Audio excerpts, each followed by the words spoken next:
ਜਾਂ ਸ਼੍ਰੀ ਗੁਰੂ ਗ੍ਰੰਥ ਸਾਹਿਬ ਦੇ ਸਰੂਪ ਜਿਹੜੇ ਮਿਸਿੰਗ ਆ। ਜੇ ਅਸੀਂ ਪੋਲੀਟੀਕਲ ਸਿਸਟਮ ਨੂੰ ਕੁਐਸਚਨ ਕਰਦੇ ਆ ਤਾਂ ਸਾਨੂੰ ਰਾਸ਼ਟਰਵਾਦ ਦੇ ਨਾਂ ਤੇ ਆ ਕੇ ਘੇਰ ਲਿਆ ਜਾਂਦਾ। ਅਸੀਂ ਝੂਠੇ ਆ, ਅਸੀਂ ਗੁਰੂ ਤੋਂ ਬੇਮੁਖ ਆ, ਜਾਂ ਸਾਨੂੰ ਸਾਡੇ ਗੁਰੂ ਸਾਹਿਬਾਨਾਂ ਦਾ ਡਰ ਨਹੀਂ ਆ। ਇਹੋ ਜੀ ਕੋਈ ਗੱਲ।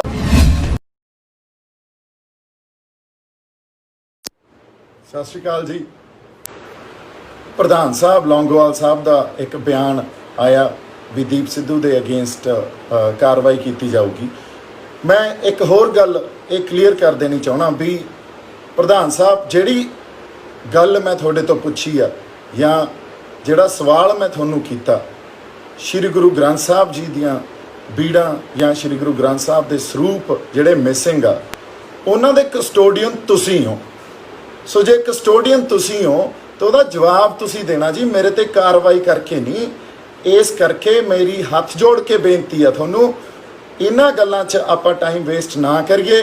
ਕਿਉਂਕਿ ਜੇ ਅਸੀਂ ਬੋਲਦੇ ਆ ਉਹਦੀ ਵਜ੍ਹਾ ਇਹ ਆ ਵੀ ਅਸੀਂ ਕਿਸੇ ਨਾ ਕਿਸੇ ਜਿਹੜੇ ਹਾਲਾਤ ਪੈਦਾ ਕੀਤੇ ਗਏ ਆ ਨਾ, ਕਿਸੇ ਨਾ ਕਿਸੇ ਵਜ੍ਹਾ ਕਰਕੇ ਉਹਨਾਂ ਹਾਲਾਤਾਂ ਤੋਂ ਜਾਂ ਜਿਹੜੀਆਂ ਸਮੱਸਿਆਵਾਂ ਸਾਡੇ ਸਾਹਮਣੇ ਆ, ਉਹਨਾਂ ਸਮੱਸਿਆਵਾਂ ਤੋਂ ਤੰਗਾਂ ਤੇ ਅਸੀਂ ਹਾਲਾਤਾਂ ਤੋਂ ਸੰਤੁਸ਼ਟ ਨਹੀਂ ਆ। ਹੁਣ ਜੇ ਅਸੀਂ ਹਾਲਾਤਾਂ ਤੋਂ ਸੰਤੁਸ਼ਟ ਨਹੀਂ ਆ ਤਾਂ ਕਿਤੇ ਨਾ ਕਿਤੇ ਅਸੀਂ ਇਹ ਚਾਹੁੰਦੇ ਆ ਵੀ ਇਹ ਸਭ ਕੁਝ ਚੇਂਜ ਹੋਵੇ, ਬਦਲਾਅ ਆਵੇ। ਇਸ ਕਰਕੇ ਅਸੀਂ ਆਪਦੀ ਆਵਾਜ਼ ਲੈ ਕੇ ਤੁਹਾਡੇ ਸਾਹਮਣੇ ਆਉਣੇ ਆ, ਕੁਝ ਆਪਦੇ ਸਵਾਲ ਲੈ ਕੇ ਤੁਹਾਡੇ ਸਾਹਮਣੇ ਆਉਣੇ ਆ। ਹੁਣ ਜਿਹੜੀ ਗੱਲ ਇੱਥੇ ਸਮਝਣ ਵਾਲੀ ਆ ਵੀ ਇਹ ਸਮੱਸਿਆਵਾਂ ਅਸੀਂ ਤਾਂ ਪੈਦਾ ਨਹੀਂ ਕੀਤੀਆਂ ਜੀ, ਇਹ ਸਮੱਸਿਆਵਾਂ ਤਾਂ ਸਾਡੇ ਗਲਾਂ 'ਚ ਪਾਤੀਆਂ। ਹੁਣ ਜੇ ਸਾਡੇ ਗਲਾਂ 'ਚ ਇਹ ਸਮੱਸਿਆਵਾਂ ਪਾਤੀਆਂ ਤੇ ਅੱਜ ਦੀ ਡੇਟ 'ਚ ਕੋਈ ਵੀ ਪੰਜਾਬ ਦੀ ਸਮੱਸਿਆ ਜਾਂ ਪੰਥ ਦੀ ਸਮੱਸਿਆ, ਇਸ ਗੱਲ ਨੂੰ ਸਮਝਣਾ ਬਹੁਤ ਜ਼ਰੂਰੀ ਆ ਸਾਡੇ ਸਾਰਿਆਂ ਲਈ ਤੇ ਸੰਗਤ ਲਈ ਵੀ ਉਹ ਸਮੱਸਿਆ ਸਮੁੱਚਤਾ 'ਚ ਦੇਖੀ ਜਾਣੀ ਚਾਹੀਦੀ ਆ। ਇੰਡੀਅਨ ਪੋਲੀਟੀਕਲ ਸਿਸਟਮ ਤੋਂ ਜਾਂ ਇੰਡੀਅਨ ਪੋਲੀਟਿਕਸ ਤੋਂ ਜਾਂ ਇੰਡੀਅਨ ਸੋਸ਼ਲ ਸਿਸਟਮ ਜਾਂ ਰਿਐਲਿਟੀ ਤੋਂ ਉਹਨੂੰ ਨਿਖੇੜ ਕੇ ਨਹੀਂ ਦੇਖਿਆ ਜਾ ਸਕਦਾ। ਇਹ ਆਪਣੀ ਸਾਰੀ ਸੰਗਤ ਨੂੰ ਪਤਾ ਵੀ ਇਸ ਗੱਲ ਦਾ ਬਹੁਤ ਗੂੜਾ ਸੰਬੰਧ ਆ ਪੰਜਾਬ ਦੀਆਂ ਸਮੱਸਿਆਵਾਂ ਦਾ, ਪੰਥ ਦੀਆਂ ਸਮੱਸਿਆਵਾਂ ਦਾ ਤੇ ਸਾਡੇ ਜਿਹੜੇ ਪੋਲੀਟੀਕਲ ਤੇ ਸੋਸ਼ਲ ਰਿਐਲਿਟੀ ਆ, ਜਾਂ ਤੁਸੀਂ ਇਹ ਕਹਿ ਲਓ ਵੀ ਸਾਡੀ ਇਸ ਟਾਈਮ ਜੋ ਵਰਤਮਾਨ 'ਚ ਰਾਜਸੀ ਸਮੱਸਿਆਵਾਂ ਦਾ ਤੇ ਪੰਥ ਦੀਆਂ ਸਮੱਸਿਆਵਾਂ ਦਾ ਬਹੁਤ ਗੂੜਾ ਸੰਬੰਧ ਆ। ਸੋ ਇਸ ਕਰਕੇ ਜੇ ਅਸੀਂ ਕੋਈ ਤੁਹਾਡੇ ਤੋਂ ਆ ਕੇ ਸਵਾਲ ਪੁੱਛਦੇ ਆ, ਉਹਦੇ ਤੇ ਜੇ ਰਾਜਸੀ ਸਵਾਲ ਪੁੱਛਦੇ ਆ ਉਹਦੇ ਤੇ ਵੀ ਪ੍ਰੋਬਲਮ ਖੜੀ ਹੋ ਜਾਂਦੀ ਆ।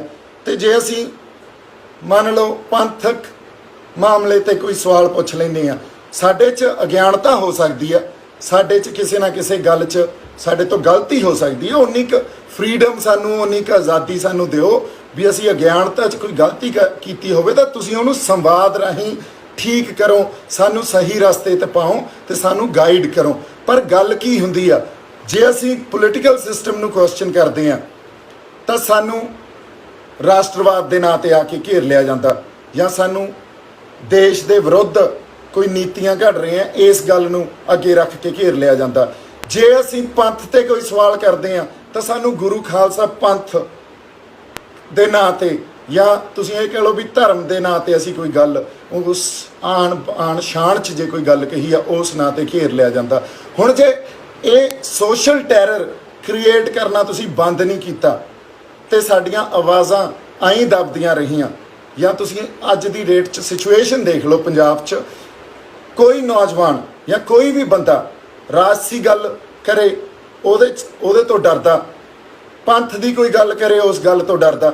ਅਸੀਂ ਸਾਡੇ 'ਚ ਅਗਿਆਨਤਾ ਜ਼ਰੂਰ ਹੈ ਜੀ, ਸਾਡੀਆਂ ਜਿਹੜੀਆਂ ਅੰਦਰ ਸਾਡੇ ਦਿਲ ਦੀਆਂ ਭਾਵਨਾਵਾਂ ਉਹ ਮਾੜੀਆਂ ਨਹੀਂ ਆ, ਸਾਡੇ ਅੰਦਰ ਸਿਰਫ ਦਰਦ ਆ, ਆਪਦੀ ਧਰਤੀ ਲਈ ਦਰਦ ਆ, ਪੰਜਾਬ ਦੇ ਲੋਕਾਂ ਲਈ ਦਰਦ ਆ, ਪੰਥ ਲਈ ਦਰਦ ਆ। ਇਸ ਲਈ ਕੋਈ ਸਵਾਲ ਤੁਹਾਡੇ ਸਾਹਮਣੇ ਲੈ ਕੇ ਆਏ ਸੀ।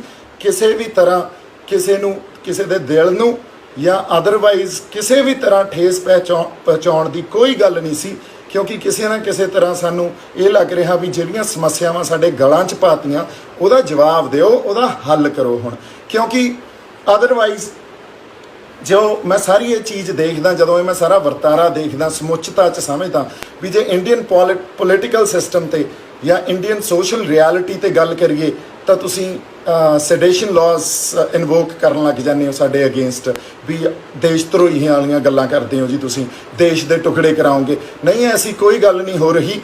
ਜੇ ਅਸੀਂ ਪੰਥ ਦੀ ਗੱਲ ਕਰੀਏ ਤਾਂ ਗੁਰੂ ਖਾਲਸਾ ਪੰਥ ਦੀ ਸ਼ਾਨ 'ਚ ਕੋਈ ਗੱਲ ਅਸੀਂ ਗਲਤ ਕਹਿਤੀ, ਇਹ ਗੱਲ ਹੋਣ ਲੱਗ ਜਾਂਦੀ ਹੈ ਜੀ ਅਸੀਂ ਝੂਠੇ ਹਾਂ, ਅਸੀਂ ਗੁਰੂ ਤੋਂ ਬੇਮੁਖ ਹਾਂ, ਜਾਂ ਸਾਨੂੰ ਸਾਡੇ ਗੁਰੂ ਸਾਹਿਬਾਨਾਂ ਦਾ ਡਰ ਨਹੀਂ ਆ। ਇਹੋ ਜਿਹੀ ਕੋਈ ਗੱਲ ਨਹੀਂ ਆ। ਗੁਰੂ ਸਾਹਿਬਾਨਾਂ ਤੋਂ ਇਲਾਵਾ ਸਾਡੇ ਪੱਲੇ ਕੀ ਹੈ ਜੀ? ਮੈਂ ਤਾਂ ਜਿਵੇਂ ਕਿਹਾ, ਗੁਰੂ ਘਰ 'ਚ ਜਿਹੜੇ ਸੰਗਤ ਦੇ ਜੋੜੇ ਪਏ ਹੁੰਦੇ ਆ, ਮੈਂ ਤਾਂ ਉਹਨਾਂ ਵਰਗਾ ਵੀ ਨਹੀਂ ਆ। ਸੋ ਪਰ ਜੇ ਸਾਡੀ ਆਵਾਜ਼ ਦਬਾਓਗੇ ਜਾਂ ਸਾਡੇ ਸਵਾਲਾਂ ਦਾ ਜਵਾਬ ਨਹੀਂ ਦਿਓਗੇ, ਫਿਰ ਨਾ ਇੱਕ ਅੰਗਰੇਜ਼ੀ ਦੀ ਇੱਕ ਤੁਸੀਂ ਇਹ ਕਹਿ ਲਓ ਇੱਕ ਥਿਊਰੀ ਆ, ਸਬਜੈਕਟ ਐਂਡ ਆਬਜੈਕਟ ਥਿਊਰੀ। ਹੁਣ ਇਹਦੇ 'ਚ ਸਬਜੈਕਟ ਤੇ ਆਬਜੈਕਟ ਨੂੰ ਸਮਝਣ ਦੀ ਕੋਸ਼ਿਸ਼ ਕਰਿਓ। ਸਬਜੈਕਟ ਕੌਣ ਹੁੰਦਾ? Subject is the one who knows and acts. And what is an object? Object is the one who's been acted upon. ਮਤਲਬ ਸਬਜੈਕਟ ਉਹ ਆ ਜਿਹੜਾ ਕੋਈ ਗੱਲ ਐਕਟ ਕਰਦਾ, ਜਿਹੜੀ ਗੱਲ ਨੂੰ ਸਮਝ ਕੇ ਐਕਟ ਕਰਦਾ, ਤੇ ਆਬਜੈਕਟ ਉਹ ਆ ਜਿਹਦੇ ਤੇ ਐਕਟ ਕੀਤਾ ਜਾਂਦਾ।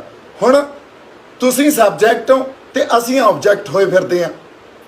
ਸਾਡੇ ਨਾਲ ਜਦੋਂ ਤੁਸੀਂ the one who knows and acts, an object is the one who can be acted upon and also can be manipulated।